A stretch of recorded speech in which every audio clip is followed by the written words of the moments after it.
A lot to talk about. As many of you probably already know, or to some maybe not quite yet, HCS recently announced a partnership with MLG for the 2018 season. It's something that we've been wanting for years and years now, and they actually delivered. There were several announcements made along with this, including dates and locations for the qualifiers for the HWC 2018. I'll have all the information posted for what we know so far for individual events in the description. I'll also have like a little graphic here provided by Brutus. Massive difference from this year as opposed to last year is that they're actually widening the team gap. Last year we had 12 teams for the HWC 2017. This year instead we're having 16 teams, one of those being from Latin America, 2 from Australia and New Zealand, 4 from the EU, and 9 from North America. That beats out the number for the first World Championship we had in 2016, which is awesome because we all know the skill that lies beyond the top 8. Now, how this is all going to come into play, if you want to see for yourself, I'll have a full link in the description basically explaining how everything will be determined in terms of seeding and placings. But there will be a series of online competitions. Specifically, beginning on January 13th, teams will compete in online GameBattles.com ladders and single elimination tournaments to earn qualification points based on their performance. Points will be used to determine qualification for travel and hotel accommodations for each region, including the Orlando Open. Points will also be used to determine seeding for all HWC online tournaments and live event qualifiers. Game Battles, for people who might be a little bit unfamiliar, it's basically like an extension to the MLG network. It's used as a hub for any online tournaments, ladders, leagues, forums, and much more stuff. Through these online competitions, teams will be accumulating points for the actual LAN events, which will be open, in which at the events they'll be fighting for the spots at the actual World Finals in Seattle. More or less, it's basically how the 2016 season was handled, which in my opinion ran pretty smoothly. Now, because of this announcement, we've had a surge of people coming back just for the sake of it being MLG, not even, you know, the state of Halo 5. Just for the fact that, you know, it's an MLG event, I want to go to one. That was enough to bring them back. Ninja won't be coming back. He made that pretty clear when he really didn't have any presence once this announcement was made. He may have mentioned it on his stream, but as of now, there's nothing for the public to easily see saying like, oh shoot, like MLG, I'm gonna come back and compete. Sudeth twins are back, so I'm sure a lot of people will be happy seeing Reality Check back into the mix. Naded is 100% out of retirement, and oddly, Kratos and Lifestyle have both decided to stick with Call of Duty, even after the announcement, so best of luck to them. Of course, it's sort of sad that we won't be able to see any more Kratos banter. It feels good sending Stellar back to relegations, you know? That's where he belongs, you know? He thought he was the best player in the world, but have fun in 7th, man. But it was fun while it lasted. Of course, Hugh, you still have over in the Call of Duty scene.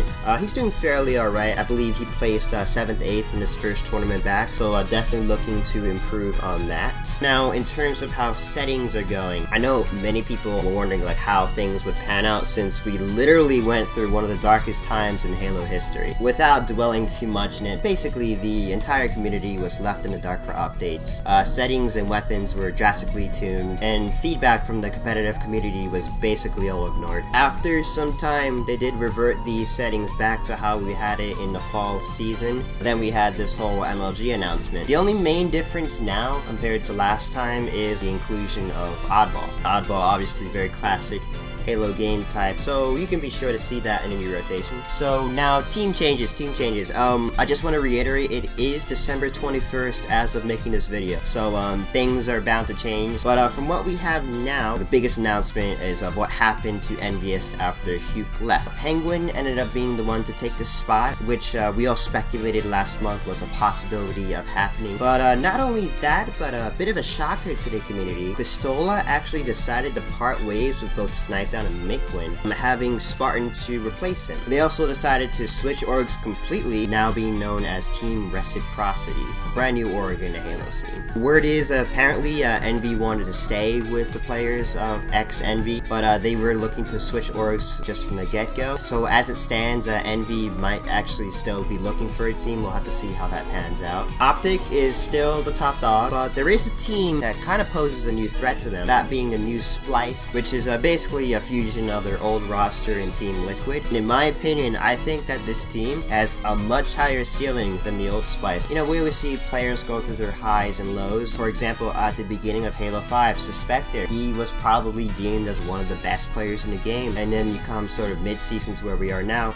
and he isn't really, you know, revered as that player anymore. From what we've seen, I think that Stellar and Eco are at the top of their game now, and I think all of them combined is probably one of the best teams that we've had in Halo 5 so far. They're a solid second place in terms of how team standings are for now. Now, where did Boobadooboo and Shooter go? Well, Boobadooboo went to team with the guys in LG, along with Pistola, which now consists of Saiyan, Trippy, and them two. They're doing alright, probably not as good as they had hoped to be. Obviously, it's also still very early, so we can see this change over time. But I think they're a solid, like, 4th place in terms of team standings right now. Shooter, on the other hand, he went to team under a team temporarily dubbed as the Suspector crew, which consists of Suspector, Ryanoob, Rain, and of course Shooter himself. Honestly, as of now, they haven't been looking very good at all. I believe they lost both their scrims to Splice and LG, 0 to 14-15 respectively. As for everyone else, you know, things are definitely in a very tentative state right now. We have an unnamed team of Falcated, Tapping Buttons, L-Town, and Arctic. And of course, the last that we heard of Stray Rippin', it consisted of Ace, Denoxide, Comely, and Baby J. But not so sure that they'll be sticking together from how things look. We have a ton of free agents, so I'm sure as time progresses, especially now since we're leading into the month practicing for February, you're going to be seeing tons of different teams experimenting right now, and I'll be sure to cover those as they come through. Just to close things off, I think it's awesome that MLG is back. Personally, I've never been to an MLG event, but I've seen so many videos, streams. They definitely know how to run an event.